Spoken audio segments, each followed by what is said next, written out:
നമസ്കാരം. എല്ലാ പ്രിയ പ്രേക്ഷകർക്കും മിഡിൽ ഈസ്റ്റ് വാർത്തകളിലേക്ക് സ്വാഗതം. ആദ്യം തന്നെ ഓണാശംസകൾ നേരുകയാണ്. തിരുവോണത്തെ വരവേൽക്കാനുള്ള ഒരു കാത്തിരിപ്പിലാണ്, ആ ഒരുക്കത്തിലാണ് എല്ലാവരും എന്നറിയാം. ഓണവുമായി ബന്ധപ്പെട്ട വാർത്തകളൊക്കെ ഉണ്ട്. അതിനു മുൻപ് നമുക്ക് ആദ്യം തലക്കെട്ടുകൾ നോക്കാം.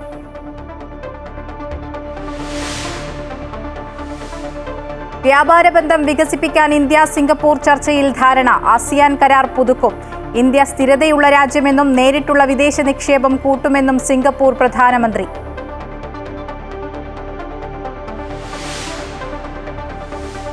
GST പരിഷ്കരണത്തെ അഭിനന്ദിച്ച് പ്രധാനമന്ത്രി നരേന്ദ്രമോദി. ജനജീവിതം മെച്ചപ്പെടുത്തുമെന്ന് മോദി. സംസ്ഥാനങ്ങളുടെ വരുമാന നഷ്ടത്തിൽ കേരളത്തിന് ആശങ്ക. ലോട്ടറിക്ക് നികുതി വർദ്ധിപ്പിച്ച കേന്ദ്ര സർക്കാർ നടപടിയിൽ പ്രതിഷേധവുമായി കേരളം. 1.5 ലക്ഷത്തോളം ആളുകളെ ബാധിക്കുമെന്ന് ധനമന്ത്രി.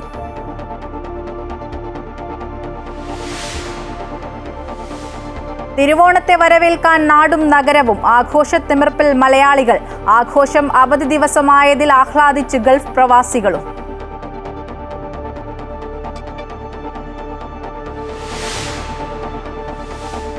അമൃത ടിവിയുടെ 20ാം പിറന്നാൾ ആഘോഷങ്ങളുടെ ഭാഗമായി UAEയിൽ നിന്ന് പ്രേക്ഷകർക്കൊപ്പം നടത്തുന്ന വിദേശയാത്രയ്ക്ക് അവസരം ലഭിച്ച 4ാം ഘട്ട വിജയികളെ പ്രഖ്യാപിച്ചു. ലെറ്റ്സ് ട്രാവൽ യാത്രയുടെ വിജയികൾക്ക് സ്വീകരണം.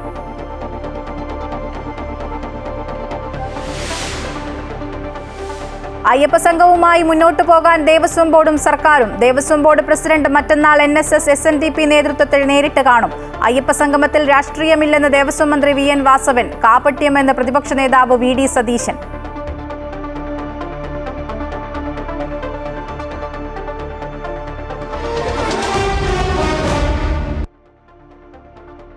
സിംഗപ്പൂരുമായുള്ള വ്യാപാര ബന്ധം കൂടുതൽ മേഖലയിലേക്ക് വ്യാപിപ്പിക്കാൻ ഇന്ത്യ സിംഗപ്പൂർ ചർച്ചയിൽ ധാരണ. ആസിയാൻ കരാർ പുതുക്കും. ഇന്ത്യ സ്ഥിരതയുള്ള രാജ്യമാണെന്നും നേരിട്ടുള്ള വിദേശ നിക്ഷേപം കൂട്ടുമെന്നും സിംഗപ്പൂർ പ്രധാനമന്ത്രി ലോറൻസ് വോങ് പ്രതികരിച്ചു. US-ന്റെ താരിഫുണ്ടാക്കുന്ന ആഗോള വ്യാപാര മാറ്റങ്ങൾക്കിടെ പ്രാദേശിക പങ്കാളിത്തം ശക്തിപ്പെടുത്തുകയാണ് ഇന്ത്യയുടെ ലക്ഷ്യം. ഇന്ത്യയും സിംഗപ്പൂരും തമ്മിലുള്ള സമഗ്ര സാമ്പത്തിക സഹകരണ കരാറിന്റെയും ആസിയാൻ വ്യാപാര ചരക്ക് കരാറിന്റെയും പുനരവലോകനം വേഗത്തിലാക്കാൻ ഇരു രാജ്യങ്ങളും തമ്മിൽ ധാരണയായതായി പ്രധാനമന്ത്രി പറഞ്ഞു. ഇന്ത്യയിലെ നേരിട്ടുള്ള വിദേശ നിക്ഷേപത്തിൽ 4/1 വരുന്നത് സിംഗപ്പൂരിൽ നിന്നാണെന്ന് നരേന്ദ്രമോദിയുമായുള്ള ചർച്ചയ്ക്ക് ശേഷം സിംഗപ്പൂർ പ്രധാനമന്ത്രി ലോറൻസ് വോങ് ചൂണ്ടിക്കാട്ടി. ഇന്ത്യയുടെ വളർച്ചാ സാധ്യതകൾ ശക്തമാണെന്നും നിക്ഷേപം തുടരുമെന്നും അദ്ദേഹം പറഞ്ഞു. പരമ്പരാഗത മേഖലകൾക്കപ്പുറം ഉൽപാദനം, ആണവ സഹകരണം, green shipping, urban water management തുടങ്ങിയ മേഖലകളിലും സഹകരണം ഉറപ്പാക്കും. മലാക്ക കടലിടുക്കിൽ ജോയിന്റ് പെട്രോളിംഗിനുള്ള ഇന്ത്യയുടെ നിർദ്ദേശം സിംഗപ്പൂർ അംഗീകരിച്ചു. ഭീകരതയെക്കുറിച്ച് ഒരേ ആശങ്കകൾ പങ്കുവച്ചതിന് സിംഗപ്പൂരിനോട് പ്രധാനമന്ത്രി നരേന്ദ്രമോദി നന്ദി പറഞ്ഞു. അധികാരമേറ്റ ശേഷമുള്ള വോങ്ങിന്റെ ആദ്യ ഇന്ത്യാ സന്ദർശനമാണിത്. ഇന്ത്യയും സിംഗപ്പൂരും തമ്മിലുള്ള നയതന്ത്ര ബന്ധത്തിന്റെ 60ാം വാർഷികത്തോടനുബന്ധിച്ചാണ് സന്ദർശനം. വിദേശകാര്യമന്ത്രി S ജയശങ്കറും പ്രധാനമന്ത്രിക്കൊപ്പം കൂടിക്കാഴ്ചയിൽ പങ്കെടുത്തു. 3 ദിവസത്തെ സന്ദർശനത്തിനായി ഇന്ത്യയിലെത്തിയ സിംഗപ്പൂർ പ്രധാനമന്ത്രി ധനമന്ത്രി നിർമ്മല സീതാരാമനുമായും കൂടിക്കാഴ്ച നടത്തി. News desk Amrita TV. ലോട്ടറിക്ക് നികുതി വർദ്ധിപ്പിച്ച കേന്ദ്ര സർക്കാർ നടപടിയിൽ പ്രതിഷേധവുമായി കേരളം. 1.5 ലക്ഷത്തോളം വരുന്ന ആളുകളെ ബാധിക്കുമെന്ന് ധനമന്ത്രി KN ബാലഗോപാൽ.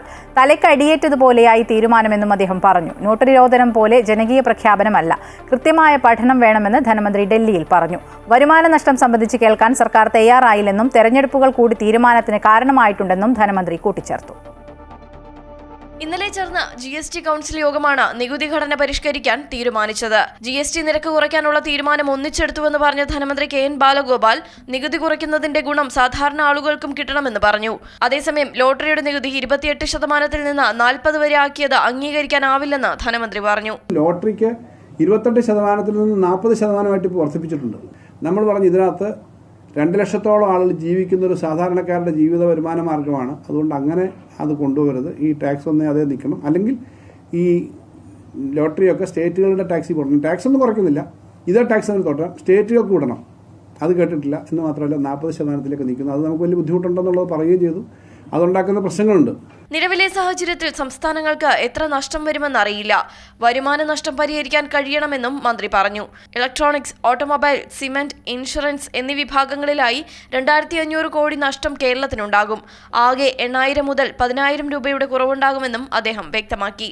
കുറവ് വരുന്നതിന് പകരമായി സിഗരറ്റ് ഉൾപ്പെടെയുള്ള വസ്തുക്കൾക്ക് കിട്ടുന്ന നികുതി സംസ്ഥാനങ്ങൾക്ക് നൽകണം. നികുതി വരുമാനം പങ്കുവയ്ക്കുന്ന രീതിക്ക് മാറ്റം വരുത്തണമെന്നും സംസ്ഥാന ധനമന്ത്രി ആവശ്യപ്പെട്ടു. 50-50 എന്നതിന് പകരം 60% 40% സംസ്ഥാനങ്ങൾക്ക് നൽകണമെന്ന് ബാലഗോപാൽ പറഞ്ഞു. 40% കേന്ദ്രത്തിനായി നിജപ്പെടുത്തണമെന്നാണ് കേരളത്തിന്റെ ആവശ്യം. കേരളം നിലവിലുയർത്തിയ ആശങ്കകൾ BJP ഭരിക്കുന്ന വിവിധ സംസ്ഥാനങ്ങൾക്കുമുണ്ടെന്നും അദ്ദേഹം പറഞ്ഞു. അമൃത ന്യൂസ്, ന്യൂഡൽഹി. അമൃത ടിവിയുടെ 20ാം പിറന്നാൾ ആഘോഷങ്ങളുടെ ഭാഗമായി UAEയിൽ നിന്നും പ്രേക്ഷകർക്കൊപ്പം നടത്തുന്ന വിദേശയാത്രയ്ക്ക് അവസരം ലഭിച്ച 4ാം ഘട്ട വിജയികളെ പ്രഖ്യാപിച്ചു. ലെറ്റ്സ് ട്രാവൽസ് എന്ന് പേരിട്ടിരിക്കുന്ന യാത്രയുടെ പ്രധാന സ്പോൺസറായ ഗോകൈ ട്രാവൽസ് ആൻഡ് ടൂർസിന്റെ ദുബായിലെ ഓഫീസിൽ നടന്ന ചടങ്ങിലാണ് വിജയികളെ സ്വീകരിച്ചത്. അമൃത ടിവിയുടെ 20ാം പിറന്നാൾ ആഘോഷങ്ങളുടെ ഭാഗമായി UAEയിലെ പ്രേക്ഷകർക്കൊപ്പം നടത്തുന്ന വിദേശയാത്ര തായ്ലൻഡിലെ ഫുക്കറ്റിലേക്കാണ്. യാത്രയുടെ പ്രധാന സ്പോൺസറായ ഗോകൈ ട്രാവൽ ആൻഡ് ടൂർസിന്റെ ദുബായിലെ ഓഫീസിൽ നടന്ന ചടങ്ങിലാണ് ലെറ്റ്സ് ട്രാവലിൽ പങ്കുചേരാൻ അവസരം ലഭിച്ചവരെ സ്വീകരിച്ചത്. ഗസ്റ്റ് സെലിബ്രിറ്റി കോൺടെസ്റ്റിൽ പങ്കെടുത്ത് വിജയിയായ Anu Mathews, post your travel memory ക്യാമ്പയിനിൽ നിന്നും തെരഞ്ഞെടുത്ത ഡോക്ടർ രമേശ് ഭാസ്കരൻ, ലുലു എക്സ്ചേഞ്ച് ക്വിസിൽ വിജയിച്ച നസിയ പർവീൻ എന്നിവരെയാണ് യാത്രാ സംഘത്തിലേക്ക് സ്വീകരിച്ചത്. സെപ്റ്റംബർ 24 മുതൽ 28 വരെ നടക്കുന്ന ഫുക്കറ്റ് യാത്രയിൽ മലയാളികളുടെ പ്രിയപ്പെട്ട അവതാരകൻ മിഥുൻ രമേശും ഉണ്ടാകും. ഗോകൈ ട്രാവൽ ആൻഡ് ടൂർസ് സ്ഥാപകനും CEOയുമായ Syed Ameen, marketing manager Vijith, let's ട്രാവലിന്റെ പങ്കാളിയായ Wintron group of companies chairman Vinod Nambiar, Amrita TV Middle East assistant vice president S Sreekumar, admin manager Prashanth എന്നിവർ ചടങ്ങിൽ സംബന്ധിച്ചു. ജെറിൻ ജേക്കബിനൊപ്പം ശ്രീരാജ് കൈമൾ, അമൃത ന്യൂസ്, ദുബായ്.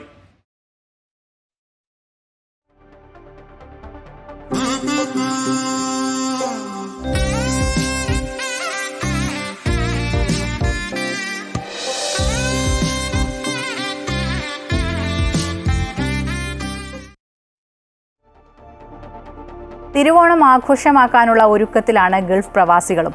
നബിദിനത്തോടനുബന്ധിച്ചുള്ള അവധി ലഭിച്ചതിനാൽ ആഘോഷം പൊടിപൊടിക്കാനുള്ള അവസാന തയ്യാറെടുപ്പിലാണ് എല്ലാവരും. ഷോപ്പിംഗ് കേന്ദ്രങ്ങളിൽ ഓണക്കോടിയും ഓണവിഭവങ്ങളുമൊക്കെ വാങ്ങാനുള്ള തിരക്കാണ്. വെള്ളിയാഴ്ചയും നബിദിനാവധിയും തിരുവോണവും ഒരുമിച്ച് വന്നതിന്റെ ആവേശത്തിമിർപ്പിലാണ് പ്രവാസികൾ. UAEയിൽ വാരാന്ത്യ ദിനങ്ങൾ കൂടി ലഭിക്കുമ്പോൾ 3 ദിവസത്തെ തുടർച്ചയായ അവധിയാണ് ഓണം കെങ്കേമമാക്കാൻ കിട്ടുന്നത്. വളരെ അപൂർവമായാണ് തിരുവോണ ദിവസത്തിൽ പ്രവാസി മലയാളികൾക്ക് അവധി ലഭിക്കുന്നത്. ഓണക്കോടിയും ഓണവിഭവങ്ങളും വാങ്ങാനുള്ള ഉത്രാടപ്പാച്ചിലിലാണ് എല്ലാവരും. ലുലു ഉൾപ്പെടെയുള്ള ഷോപ്പിംഗ് കേന്ദ്രങ്ങളിലെല്ലാം വലിയ തിരക്കാണ്. അവധി ലഭിച്ചതിനാൽ വീട്ടിൽ തന്നെ സദ്യ ഉണ്ടാക്കാനുള്ള തയ്യാറെടുപ്പിലാണ് പലരും. കുടുംബമായും സുഹൃത്തുക്കൾ ഒരുമിച്ച് ചേർന്നും സദ്യവട്ടങ്ങൾക്കുള്ള തയ്യാറെടുപ്പുകൾ രാത്രി തന്നെ ആരംഭിക്കും. വിവിധ പ്രവാസി സംഘടനകളും കോളേജ് അലുമിനികളുമൊക്കെ ഓണാഘോഷത്തിനുള്ള ഒരുക്കങ്ങൾ മാസങ്ങൾക്ക് മുൻപേ ആരംഭിച്ചു കഴിഞ്ഞിരുന്നു. തിരുവോണം അവധി ദിനത്തിൽ ലഭിച്ചുവെങ്കിലും പ്രവാസി മലയാളികളുടെ ഓണാഘോഷങ്ങൾ ഇനിയും മാസങ്ങൾ നീണ്ടു നിൽക്കും. Sreeraj Kaimal, Amrita news, Dubai. Saudi അറേബ്യയിലെ മലയാളികളും ഓണത്തെ വരവേൽക്കുന്നത് പൂർണ്ണ ആവേശത്തിലും സന്തോഷത്തിലുമാണ്. സൗദിയിലെ വിവിധ ഭാഗങ്ങളിലുള്ള മലയാളി കൂട്ടായ്മകൾ ഓണാഘോഷങ്ങൾ സംഘടിപ്പിച്ച് ഒത്തുകൂടി. ജിദ്ദയിലെ കലാകാരന്മാർ ഓണാഘോഷങ്ങൾക്ക് നിറം പകർന്നുകൊണ്ട് 2 പ്രത്യേക ഓണപ്പാട്ടുകളുടെ ആൽബവും പുറത്തിറക്കി.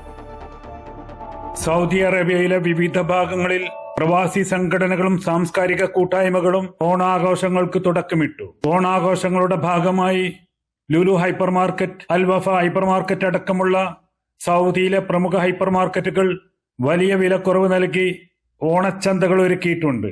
ഒപ്പം പായസമേളയും. റെസ്റ്റോറന്റുകൾ ഓണസദ്യ ഒരുക്കി പ്രവാസികൾക്ക് നാട്ടിലെ ഓണത്തിന്റെ തനത് രുചി അനുഭവം നൽകുന്നുണ്ട്. ജിദ്ദയിലെ കലാകാരന്മാർ ഓണാഘോഷങ്ങൾക്ക് നിറം പകർന്നുകൊണ്ട് 2 പ്രത്യേക ഓണപ്പാട്ടുകളുടെ ആൽബമാണ് പുറത്തിറക്കിയിട്ടുള്ളത്. ഇതിലൊന്ന് തീവണ്ടി എന്ന ബ്രാൻഡിൽ വിജേഷ് ചന്ദ്രു, ഡോക്ടർ ഹാരിസ്, സ്വപ്ന, അഭിലാസ് എന്നിവരുടെ നേതൃത്വത്തിൽ തിരുവോണ തീവണ്ടി എന്ന പേരിൽ ഇറങ്ങിയതാണ്.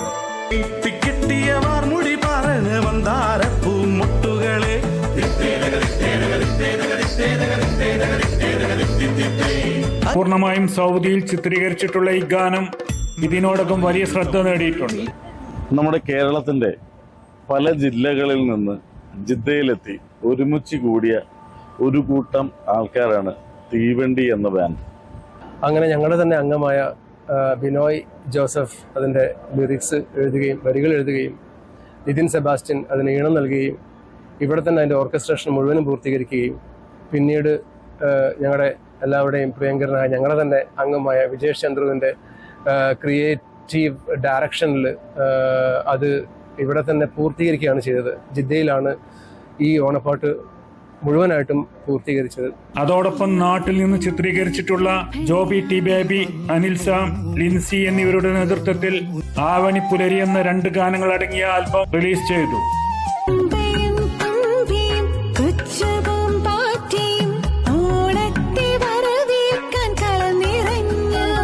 മനോഹരങ്ങളായ ഇതിലെ ഗാനങ്ങൾ ഓണത്തിന്റെ ആത്മാവിനെ തൊട്ടറിയുന്നതാണ്. സുൽഫിഖ്റോദായി, അമൃത ന്യൂസ്, ജിദ്ദ. സംസ്ഥാനത്തും തിരുവോണത്തെ വരവേൽക്കാൻ ഒരുങ്ങിയിരിക്കുകയാണ് മലയാളികൾ. തലസ്ഥാനത്ത് ദീപാലങ്കാരവും വിവിധ പരിപാടികളുമായി സർക്കാരിന്റെ ഓണാഘോഷവും തകൃതിയായി നടക്കുകയാണ്. നിരവധി പേരാണ് തിരുവനന്തപുരത്തെ കനകക്കുന്നിലെത്തിക്കൊണ്ടിരിക്കുന്നത്. ആതിര രാധാകൃഷ്ണൻ തയ്യാറാക്കിയ റിപ്പോർട്ട് കാണാം.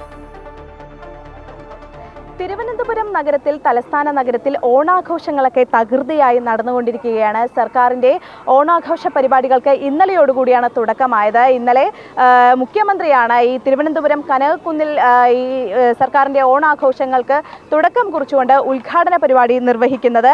ഒപ്പം തന്നെ സംവിധായകനും നടനുമായ ബേസിൽ ജോസഫും തമിഴ് നടനായുള്ള രവി മോഹൻ ഉൾപ്പെടെ മുഖ്യ അതിഥിയായിക്കൊണ്ട് അതിഗംഭീരമായിരുന്നു ഉദ്ഘാടന ചടങ്ങ് ഉൾപ്പെടെ പൂർത്തിയാക്കിയിരുന്നത്. വലിയ രീതിയിലുള്ള ദീപാലങ്കാരങ്ങൾ ഉൾപ്പെടെ ഇവിടെ സജ്ജീകരിച്ചിട്ടുണ്ട്. നിരവധി സ്റ്റാളുകളും മറ്റും ഇവിടെ ഒരുക്കിയിട്ടുണ്ട്. അവധിയാണ്. ഓണം പ്രമാണിച്ചുകൊണ്ട് തന്നെ കുട്ടികൾക്കും വിദ്യാർത്ഥികൾക്കും ഉൾപ്പെടെ അവധിയാണ്. അപ്പോൾ കുടുംബമായി തന്നെ ഇവിടെ എല്ലാവരും എത്തുകയാണ് ഓണം ആഘോഷിക്കുവാനായി. സ്കൂളുകളില്ല, അതുകൊണ്ട് തന്നെ കുട്ടികൾക്കൊക്കെ വളരെയധികം കൗതുകമാണ്. അതിനുവേണ്ടി ഇവിടെ നിരവധി തരത്തിലുള്ള സംവിധാനങ്ങൾ ഒരുക്കി വെച്ചിട്ടുണ്ട് സർക്കാർ. വർക്കലയും അതുപോലെ തന്നെ നെടുമങ്ങാട് ഉൾപ്പെടെ 33 വേദികളിലായി ദിവസവും 10,000-ഓളം കലാകാരന്മാർ അണിനിരുന്നുകൊണ്ടാണ് ഇത്തരത്തിലൊരു ആഘോഷ പരിപാടി സംഘടിപ്പിക്കുന്നത്. ഇവിടെ വിദ്യാർത്ഥികളും കുട്ടികളും ഉൾപ്പെടെ എത്തിയിട്ടുണ്ട്. എങ്ങനെയുണ്ട് ഈ ലൈറ്റ് ഒക്കെ കണ്ട് ഇഷ്ടപ്പെട്ടോ? എങ്ങനെയുണ്ട് ഇതൊക്കെ കണ്ടിട്ട്? ഇഷ്ടപ്പെട്ടോ? മോൻ ഇഷ്ടപ്പെട്ടോ? എങ്ങനെയുണ്ട് കുട്ടികളായിട്ടൊക്കെ കൊണ്ടുവരുമ്പോൾ? കുട്ടികൾക്കൊക്കെ ഭയങ്കര എക്സൈറ്റ്മെന്റ്. അതെ, വളരെ നല്ലൊരു അനുഭവമായിരുന്നു. തീർച്ചയായിട്ടും അതുപോലെയാണ്. ഇത്തരത്തിൽ നിരവധി പേരാണ് ഇത്തരത്തിൽ കുട്ടികളായി, അവർ കുടുംബങ്ങളായി ഇത്തരത്തിൽ ഇവിടെ വന്ന് ഈ ആഘോഷ പരിപാടികളൊക്കെ കണ്ട് മടങ്ങുന്നത്. ഏതായാലും 9-ാം തീയതി വരെ ഈ സർക്കാരിൻ്റെ ഈ ആഘോഷ പരിപാടികൾ നീളും. 9-ാം തീയതിയാണ് ഈ ആഘോഷ പരിപാടികൾക്ക് സമാപനം കുറിക്കുക.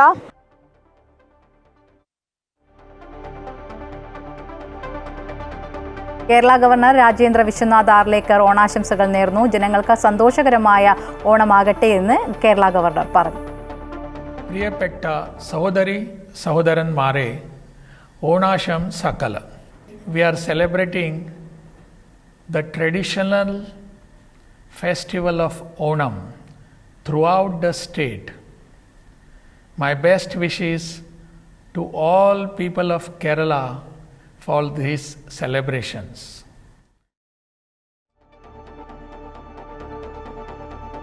മാവേലി നാടുവാണിരുന്ന കാലത്ത് നിന്ന് നിർമ്മിത ബുദ്ധിയുടെ കാലത്തേക്ക് ഓണവും ഓണാഘോഷങ്ങളും എത്തുകയാണ്. AI സഹായത്തോടെ ചിട്ടപ്പെടുത്തി ദൃശ്യവൽക്കരിച്ച ഓണപ്പാട്ടാണിപ്പോൾ തരംഗമാകുന്നത്.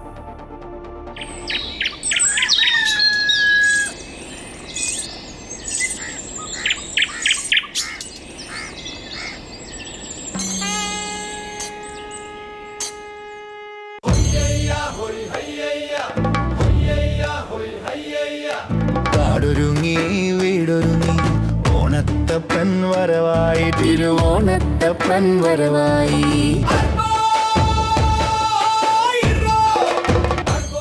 ഓണത്തിൻ്റെ ഗൃഹാതുരമായ ഓർമ്മകളെ ഭാവി സാങ്കേതിക വിദ്യകളുമായി ചേർത്ത് വെക്കുന്ന ഒരു ഫ്യൂഷൻ ഓണപ്പാട്ടാണ് ഇത്. പുലികളിക്കും തിരുവാതിരയ്ക്കും ഊഞ്ഞാലാട്ടത്തിനുമൊക്കെ റോബോട്ടുകൾ എത്തുന്നു. ഡിജിറ്റൽ പൂക്കളം, സൈഫൈ ചിത്രശലഭം, അങ്ങനെ തുടങ്ങി ഭാവിയുടെയും സാങ്കേതിക വിദ്യകളുടെയും നിറങ്ങളും കാഴ്ചകളുമാണ് പാട്ടിൽ.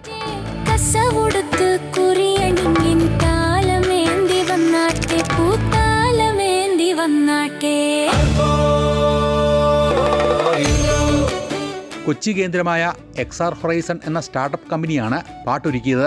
വിഷ്വൽ പ്രൊഡക്ഷനിൽ ആർട്ടിഫിഷ്യൽ ഇൻ്റലിജൻസിൻ്റെ വളരെ രസകരമായ ക്രിയേറ്റീവായിട്ടുള്ള ധാരാളം ടൂളുകൾ ഉണ്ടായി വരുന്ന ഒരു കാലമാണിത്. അപ്പോൾ അത് എങ്ങനെ രസമായിട്ട് കമ്മ്യൂണിക്കേഷനിൽ ഉപയോഗിക്കാം എന്നുള്ളതായിരുന്നു ഒരാലോചന. ഇതിൻ്റെ ഒരു സാങ്കേതിക പരിസരമുണ്ട്. കേരളത്തിൽ എമർജിങ് ടെക്നോളജിയിൽ നടക്കുന്ന ഇന്നൊവേഷൻസ് ഉണ്ട്.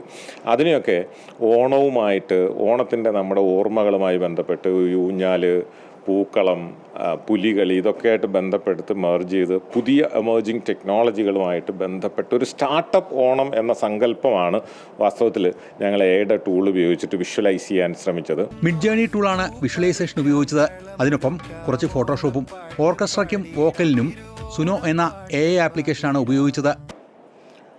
നമ്മൾ ഈ പ്രൊജക്റ്റ് ചെയ്യുന്നത് മെയിനായിട്ട് മിഡ് ജേണി എന്ന് പറഞ്ഞിട്ടുള്ളൊരു AI ടൂൾ വെച്ചിട്ടാണ് ചെയ്തിട്ടുള്ളത്.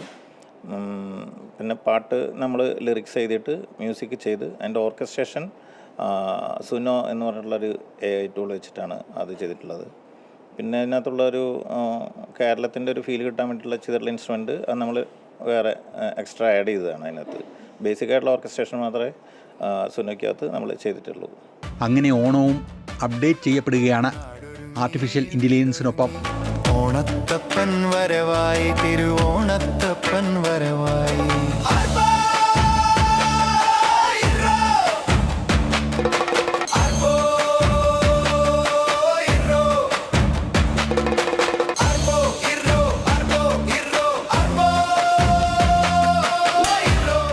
അമൃത ന്യൂസ്, കൊച്ചി. കുവൈറ്റ് എയർവേസിൽ യാത്രക്കാർക്ക് ലഗേജ് രഹിത ഇക്കോണമി ക്ലാസ് ആരംഭിച്ചു. യാത്രക്കാർക്ക് കൂടുതൽ സൗകര്യങ്ങൾ ഒരുക്കുന്നതിന്റെ ഭാഗമായാണ് ഈ സൗകര്യം ആരംഭിക്കുന്നതെന്ന് Kuwait Airways chairman Abdul Mohsin Al Fakhan പറഞ്ഞു. ഇത് പ്രകാരം യാത്രക്കാർക്ക് ചെക്ക്ഡ് ലഗേജുകൾക്ക് പകരം 7 കിലോ വരെ തൂക്കം വരുന്നൊരു ഹാൻഡ് ബാഗ് മാത്രമായി യാത്ര ചെയ്യാം. ഈ വിഭാഗത്തിൽ യാത്ര ചെയ്യുന്നവർക്ക് ടിക്കറ്റ് നിരക്കിലും കുറവ് ലഭിക്കും. ഹ്രസ്വകാല ബിസിനസ് യാത്രകൾക്കും വലിയ സൂട്ട് കേസുകളോ ഭാരമേറിയ ലഗേജുകളോ കൊണ്ടുപോകുന്നത് ആവശ്യമില്ലാത്ത യാത്രക്കാർക്കും പുതിയ തീരുമാനം ഗുണം ചെയ്യും. ഈ വിഭാഗം യാത്രക്കാർക്ക് ടെർമിനൽ 4-ൽ സെൽഫ് സർവീസ് മെഷീനുകളിൽ നേരിട്ട് ബോർഡിംഗ് പാസുകൾ എടുക്കുന്ന സൗകര്യവും പ്രയോജനപ്പെടുത്താം. ഇതുവഴി ചെക്ക് ഇൻ നടപടികളിലെ സമയനഷ്ടവും ഒഴിവാക്കാൻ സാധിക്കുമെന്നും അൽ ഫഖാൻ വ്യക്തമാക്കി. കുവൈറ്റിൽ ആഭ്യന്തര മന്ത്രാലയത്തിന് കീഴിലുള്ള താമസകാര്യ അന്വേഷണ വകുപ്പ് അഥവാ general department of residence investigation പിരിച്ചുവിടാനും വകുപ്പിന്റെ ചുമതല ക്രിമിനൽ സെക്യൂരിറ്റി, ജയിൽ സെക്യൂരിറ്റി മേഖലകളിലേക്ക് മാറ്റാനും ഒന്നാം ഉപപ്രധാനമന്ത്രിയും ആഭ്യന്തരമന്ത്രിയുമായ ഷെയ്ഖ് ഫഹദ് അൽ യൂസഫിന്റെ ഉത്തരവ്. ഇതിനു പുറമെ തടവുകാരുടെയും ഗാർഡുകളുടെയും ചുമതല ജനറൽ ഡിപ്പാർട്ട്മെന്റ് ഓഫ് റെസിഡൻസ് ഇൻവെസ്റ്റിഗേഷനിൽ നിന്നും മാറ്റി ജനറൽ ഡിപ്പാർട്ട്മെന്റ് ഓഫ് കറക്ഷണൽ ഇൻസ്റ്റിറ്റ്യൂഷന്റെ കീഴിലുള്ള നാടുകടത്തൽ, താൽക്കാലിക തടങ്കൽ വകുപ്പുകളിലേക്ക് മാറ്റുകയും ചെയ്തു. താമസ നിയമലംഘകരായ തടവുകാരുടെ കാര്യങ്ങൾ പിന്തുടരുന്നതിനും നിയുക്ത സ്ഥലങ്ങളിൽ അവരെ തടങ്കലിൽ വയ്ക്കുന്നതിനും ബന്ധപ്പെട്ട അധികാരികളുമായി ഏകോപിപ്പിച്ച് അവർക്ക് ആവശ്യമായ സംരക്ഷണം നൽകുന്നുണ്ടെന്ന് ഉറപ്പാക്കുന്നതിനും ഈ വകുപ്പിനായിരിക്കും ഉത്തരവാദിത്തം. റെസിഡൻസ് ഇൻവെസ്റ്റിഗേഷന്റെ കീഴിൽ പ്രവർത്തിക്കുന്ന ഇൻസ്പെക്ഷൻ ഡിപ്പാർട്ട്മെന്റിന്റെ പേര് പ്രവാസി പരിശോധനാ വകുപ്പ് എന്നാക്കി മാറ്റാനും തീരുമാനമായി. ജനറൽ ഡിപ്പാർട്ട്മെന്റ് ഓഫ് ക്രിമിനൽ ഇൻവെസ്റ്റിഗേഷന്റെ കീഴിൽ പ്രവർത്തിക്കുന്ന മനുഷ്യക്കടത്ത് വിരുദ്ധ വിഭാഗമായിരിക്കും പ്രവാസി പരിശോധനാ വകുപ്പിന്റെ ചുമതല.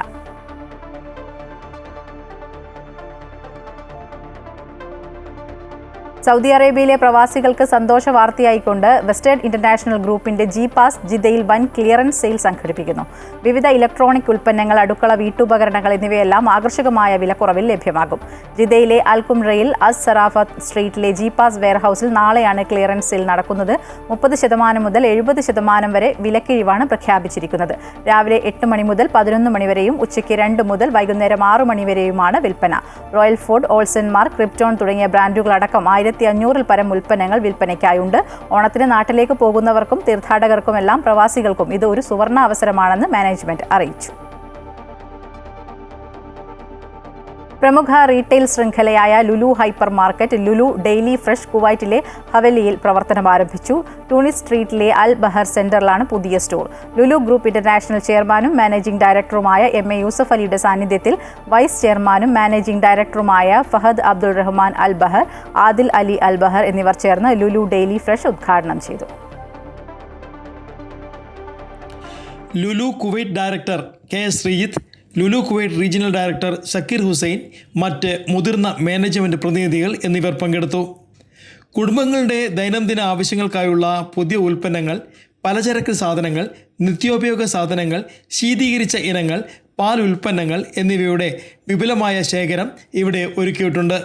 300 വാഹനങ്ങൾക്ക് സൗകര്യപ്രദമായ മൾട്ടി സ്റ്റോർ പാർക്കിംഗ് സൗകര്യവും സ്റ്റോറിൽ ലഭ്യമാണ്. ഉദ്ഘാടനത്തിൻ്റെ ഭാഗമായി ഉപഭോക്താക്കൾക്ക് സെപ്റ്റംബർ 6 വരെ എക്സ്ക്ലൂസീവ് ഓഫറുകൾ ലഭിക്കും. ഓണത്തോടനുബന്ധിച്ച് എല്ലാവർക്കും MA യൂസഫ് അലി ഓണാശംസകൾ നേർന്നു. ഓണം നമ്മുടെ ദേശീയ ഉത്സവമാണ്. ലോകത്തിലെമ്പാടുമുള്ള മലയാളികൾ ഇപ്പോൾ ഓണം ആഘോഷിക്കുക. This is not only Kerala celebration, India celebration. Onam. So wish you happy Onam to everybody. Anil K Nambiar, Amrita news, Kuwait. Ayyappa സംഗമവുമായി മുന്നോട്ടു പോകാൻ ദേവസ്വം ബോർഡും സർക്കാരും. ദേവസ്വം ബോർഡ് പ്രസിഡന്റ് മറ്റന്നാൾ NSS SNDP നേതാക്കളെ നേരിട്ട് കാണും. അയ്യപ്പ സംഗമത്തിൽ രാഷ്ട്രീയമില്ലെന്ന് ദേവസ്വം മന്ത്രി VN വാസവൻ പറഞ്ഞു. അയ്യപ്പ സംഗമം കാപട്യമെന്ന് പ്രതിപക്ഷ നേതാവ് VD സതീശൻ കുറ്റപ്പെടുത്തി. ഈ മാസം 20 നടക്കുന്ന ആഗോള അയ്യപ്പ സംഗമത്തിനുള്ള അവസാനവട്ട ഒരുക്കത്തിലേക്കാണ് ദേവസ്വം ബോർഡ് നീങ്ങുന്നത്. സംഗമത്തിലേക്ക് അതിഥികളെ ക്ഷണിക്കുന്നത് തുടരുകയാണ്. Devaswom board president PS Prasanth മറ്റന്നാൾ NSS SNDP നേതൃത്വത്തെ നേരിൽ കണ്ട് ക്ഷണിക്കും. അതേസമയം ആഗോള അയ്യപ്പ സംഗമത്തിന് ബദലായി ഹിന്ദു ഐക്യവേദിയുടെയും ശബരിമല കർമ്മസമിതിയുടെയും നേതൃത്വത്തിൽ നടക്കുന്ന അയ്യപ്പ ഭക്ത സംഗമത്തിന്റെ ഒരുക്കങ്ങളും പുരോഗമിക്കുകയാണ്. 22-ാം തീയതി പന്തളത്ത് നടക്കുന്ന സംഗമത്തിൽ NSS അടക്കമുള്ള സാമുദായിക സംഘടനകളെ ക്ഷണിക്കാനാണ് തീരുമാനം. BJP നേതാവ് കുമ്മനം രാജശേഖരൻ NSS നേതൃത്വവുമായി കൂടിക്കാഴ്ച നടത്തും. BJP കേന്ദ്ര നേതാക്കളെയും സന്യാസി ശ്രേഷ്ഠന്മാരെയും ഭക്തസംഗമത്തിൽ അണിനിരത്താനാണ് തീരുമാനം. അതേസമയം അയ്യപ്പ സംഗമം സർക്കാരിന്റെ കാപട്യമാണെന്ന് പ്രതിപക്ഷ നേതാവ് VD സതീശൻ ആവർത്തിച്ചു.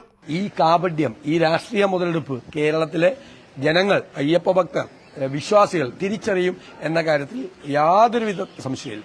അയ്യപ്പ സംഗമത്തിലേക്കുള്ള ക്ഷണത്തിൽ പ്രതിപക്ഷ നേതാവിന്റെ വാദം തെറ്റാണെന്ന് മന്ത്രി VN വാസവനും പ്രതികരിച്ചു. ബദൽ അയ്യപ്പ സംഗമം നടത്താൻ സംഘാടകർക്ക് സ്വാതന്ത്ര്യമുണ്ടെന്നും അദ്ദേഹം പറഞ്ഞു. തിരുവിതാംകൂർ ദേവസ്വം ബോർഡും മെമ്പർമാരും ചേർന്ന് അദ്ദേഹത്തോട് വിളിച്ചു ചോദിച്ചപ്പോൾ 2-ാം തീയതി കാണാം, അതിന് മുമ്പ് ദുബായിക്ക് പോകാമെന്ന് പറഞ്ഞു. ദുബായിക്ക് പോകുന്നതിന് മുമ്പാണ് അദ്ദേഹത്തോട് വിളിച്ചു ചോദിച്ചത്. 2-ാം തീയതി തിരുവനന്തപുരത്ത് കാണാമെന്ന് പറഞ്ഞിരുന്നു. ആ പറഞ്ഞതിനനുസരിച്ചാണ് അവിടെ ചെന്നത്. അത് ചെന്നപ്പോൾ നേരിട്ട് ക്ഷണിക്കാൻ ചെന്നപ്പോൾ കിടക്കുകയാണ്. ഇപ്പോൾ എഴുന്നേക്കാൻ ബുദ്ധിമുട്ടുണ്ടെന്ന രൂപത്തിൽ അദ്ദേഹത്തിൻ്റെ PSO ആരോ പറഞ്ഞു എന്ന് പറഞ്ഞു. കത്ത് തന്നാൽ ഞങ്ങൾ കൊടുത്തോളാം എന്നവർ ഇങ്ങോട്ട് പറഞ്ഞ് നിർബന്ധിച്ചതിൻ്റെ അടിസ്ഥാനത്തിലാണ്. പിന്നെ അവർ എഴുന്നേക്കില്ല എന്ന് മനസ്സിലായതുകൊണ്ട് തിരിച്ച് കത്ത് കൊടുത്തിട്ട് പോന്നു. അതിൽ മറ്റു വേറെ കാര്യങ്ങളൊന്നുമില്ല. തെരഞ്ഞെടുപ്പ് മുന്നിൽ കണ്ടാണ് ആഗോള അയ്യപ്പ സംഗമം നടത്തുന്നതെന്ന് മുതിർന്ന കോൺഗ്രസ് നേതാവ് രമേശ് ചെന്നിത്തല പറഞ്ഞു. അയ്യപ്പ ഭക്തർക്കെതിരായ കേസുകൾ പിൻവലിക്കുന്നതിൽ സർക്കാരിന് വിവേചനമാണെന്ന് തിരുവഞ്ചൂർ രാധാകൃഷ്ണൻ MLAയും പ്രതികരിച്ചു. ആഗോള അയ്യപ്പ സംഗമത്തിൽ പങ്കെടുക്കണമോ വേണ്ടയോ എന്ന കാര്യം വിശ്വാസികൾ തീരുമാനിക്കുമെന്ന് BJP നേതാവ് കുമ്മനം രാജശേഖരൻ പറഞ്ഞു. ആഗോള അയ്യപ്പ സംഗമത്തിൽ പങ്കെടുക്കണമോ വേണ്ടയോ എന്ന് തീരുമാനിച്ചിട്ടില്ലെന്ന് പന്തളം രാജകുടുംബവും വ്യക്തമാക്കി. അയ്യപ്പ സംഗമത്തിന്റെ ലക്ഷ്യം എന്താണെന്ന് അറിയില്ലെന്നും കൊട്ടാരം പ്രതിനിധി N ശങ്കരൻ വർമ്മ പറഞ്ഞു. അമൃത ന്യൂസ്, തിരുവനന്തപുരം. മണിപ്പൂർ സമാധാന വഴിയിലേക്ക്. ദേശീയപാത 2 തുറക്കാൻ സർക്കാരും കുക്കി സംഘടനകളും തമ്മിൽ ധാരണയായി. നിലവിലെ ഉപരോധങ്ങൾ അവസാനിപ്പിക്കും, ക്യാമ്പുകൾ മാറ്റി സ്ഥാപിക്കും. പ്രധാനമന്ത്രി മണിപ്പൂർ സന്ദർശിക്കാനിരിക്കെയാണ് തീരുമാനമുണ്ടായത്. 1 വർഷത്തേക്കാണ് കരാർ. കുക്കി മീതെ സംഘർഷം രൂക്ഷമായതോടെയാണ് ഇംഫാലിൽ നിന്ന് നാഗാലാൻഡിലേക്ക് പോകാനുള്ള ദേശീയപാത അടച്ചത്. ഇത് തുറന്നുകൊണ്ടാണ് ആഭ്യന്തര മന്ത്രാലയവും കുക്കി സംഘടനകളുമായി കരാർ ഒപ്പിട്ടത്. പ്രധാനമന്ത്രി നരേന്ദ്രമോദിയുടെ സന്ദർശനത്തിന് മുന്നോടിയായി ഏതാനും ദിവസമായി നടന്ന ചർച്ചകളുടെ തുടർച്ചയായാണ് മണിപ്പൂരിൽ സമാധാനം പുനഃസ്ഥാപിക്കപ്പെടുന്നത്. മേഖലയിലെ 24 സംഘടനകളെ ഉൾക്കൊള്ളുന്ന Kuki national organisation, united people's front എന്നീ സംഘടനകളാണ് ആഭ്യന്തര മന്ത്രാലയവുമായി സമാധാനം സംബന്ധിച്ച് ധാരണയിലെത്തിയത്. തീരുമാനത്തിന്റെ അടിസ്ഥാനത്തിൽ നാഗാലാൻഡ് മേഖലയിലേക്കുള്ള ദേശീയപാത 2 തുറന്നു നൽകും. ഇതോടെ ഇംഫാൽ, ചുരാചന്ദ്പൂർ പ്രദേശത്തു കൂടിയുള്ള യാത്ര സുഗമമാവുകയും ക്യാമ്പുകളിലേക്ക് ആവശ്യ സാധനങ്ങൾ എത്തിക്കാനും കഴിയും. കരാറിന്റെ അടിസ്ഥാനത്തിൽ 7 ക്യാമ്പുകൾ മാറ്റി സ്ഥാപിക്കും. കൂടുതൽ ക്യാമ്പുകൾ തുറക്കുന്നത് അവസാനിപ്പിക്കാനും ധാരണയായിട്ടുണ്ട്. ആയുധങ്ങൾ CRPFന്റെ ക്യാമ്പുകളിലേക്ക് മാറ്റും. മേഖലയിൽ BSF പരിശോധനയ്ക്ക് കൂടി അനുമതിയുണ്ട്. സംഘർഷം അവസാനിപ്പിച്ച് മേഖലയിൽ സമാധാനം പുനഃസ്ഥാപിക്കാനുള്ള കേന്ദ്ര സർക്കാരിന്റെ ഏറെ നാളായുള്ള ശ്രമങ്ങൾക്കാണ് നീക്കത്തിലൂടെ ഫലം കാണുന്നത്. 2008-ലാണ് ദേശീയപാത 2 സംബന്ധിച്ച കരാർ നിലവിൽ വന്നത്. ഓരോ വർഷവും പുതുക്കിയിരുന്ന കരാർ 2023-ലെ സംഘർഷത്തെ തുടർന്നാണ് പൂർണ്ണമായും നിലച്ചത്. പ്രധാനമന്ത്രിയുടെ സന്ദർശന സമയത്ത് ഒരു തരത്തിലുള്ള സംഘർഷവും ഉണ്ടാകരുത് എന്നുള്ളതാണ് കേന്ദ്ര സർക്കാർ നിർദ്ദേശം. ഇതിന്റെ കൂടി അടിസ്ഥാനത്തിലാണ് കുക്കി സംഘടനകളുമായി സമാധാന കരാറിൽ ഏർപ്പെട്ടിരിക്കുന്നത്. 2023-ലെ സംഘർഷത്തിനു ശേഷം ആദ്യമായാണ് പ്രധാനമന്ത്രി മണിപ്പൂർ സന്ദർശിക്കുന്നത്. അതുകൊണ്ട് തന്നെ സംസ്ഥാനം പൂർണ്ണമായും കേന്ദ്ര സേനകളുടെ നിയന്ത്രണത്തിൽ ആയിരിക്കും. സംഘർഷത്തിന് ശേഷം രാഷ്ട്രപതി ഭരണത്തിന് കീഴിലാണ് സംസ്ഥാനമുള്ളത്. അമൃത ന്യൂസ്, ന്യൂഡൽഹി. സൗദിയിലെ റിയാദിൽ നടക്കുന്ന KMCC സൂപ്പർ കപ്പ് കലാശ പോരാട്ടം നാളെ വൈകുന്നേരം 6 മണിക്ക് ദിറാബ് ദുറത്ത് അൽ മെലാബ് സ്റ്റേഡിയത്തിലാണ് മത്സരം. 2 മാസമായി തുടരുന്ന ഫുട്ബോൾ മാമാങ്കത്തിന്റെ കലാശ പോരാട്ടത്തിന് ഒരുക്കങ്ങൾ പൂർത്തിയായതായി KMCC ഭാരവാഹികൾ റിയാദിൽ നടത്തിയ വാർത്താ സമ്മേളനത്തിൽ അറിയിച്ചു. ഇന്ത്യൻ ദേശീയ താരങ്ങൾ ഉൾപ്പെടെ 2 ഡസനിലധികം താരങ്ങളും വിവിധ രാജ്യങ്ങളിലെ പ്രവാസി കളിക്കാരും ഉൾപ്പെടെ 400-ലധികം കളിക്കാരും 2 മാസം നീളുന്ന ടൂർണമെന്റിൽ വിവിധ ടീമുകൾക്ക് വേണ്ടി കളത്തിലിറങ്ങിയതായി ഭാരവാഹികൾ പറഞ്ഞു. ഏറ്റവും കൂടുതൽ പേർ പങ്കെടുക്കുന്ന ഒരു മാൾ റൺ എന്ന വിഭാഗത്തിൽ ലോക റെക്കോർഡ് നേടി ദുബായ് മാളത്തൺ സമാപിച്ചു.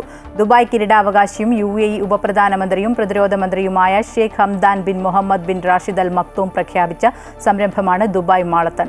ചൂടുകാലത്ത് പൊതുജനങ്ങൾക്ക് വ്യായാമം ചെയ്യാൻ മാളുകളിൽ സൗകര്യമൊരുക്കുന്നതായിരുന്നു പദ്ധതി. ഓഗസ്റ്റ് മാസത്തിൽ രാവിലെ 7 മുതൽ 10 വരെയാണ് മാളുകളിൽ ഈ സൗകര്യം ലഭ്യമാക്കിയിരുന്നത്. മുതിർന്ന പൗരന്മാർ, താമസക്കാർ, കുട്ടികൾ, ഷോപ്പിംഗ് മാൾ ജീവനക്കാർ തുടങ്ങി സമൂഹത്തിലെ എല്ലാ വിഭാഗങ്ങളെയും ഉൾക്കൊണ്ടുകൊണ്ടാണ് ഈ പരിപാടി നടപ്പിലാക്കിയത്. ലോക റെക്കോർഡ് നേടിയ ദുബായ് മാളത്തണിൽ ദുബായ് എമിഗ്രേഷൻ ഡിപ്പാർട്ട്മെന്റ് ഉദ്യോഗസ്ഥർ പങ്കെടുത്തു. എമിഗ്രേഷന്റെ deputy director general major general Ubaid Muhair bin സുറൂറിന്റെ നേതൃത്വത്തിലുള്ള സംഘമാണ് ഈ നേട്ടത്തിൽ പങ്കാളികളായത്. ഇതോടെ മിഡിൽ ഈസ്റ്റ് വാർത്തകൾ പൂർണ്ണമാവുകയാണ്. എല്ലാവർക്കും ഒരിക്കൽ കൂടി ഓണാശംസകൾ നേരുന്നു. കൂടുതൽ വാർത്തകൾക്കായി അമൃത ന്യൂസ് യൂട്യൂബ് ചാനൽ സന്ദർശിക്കുക.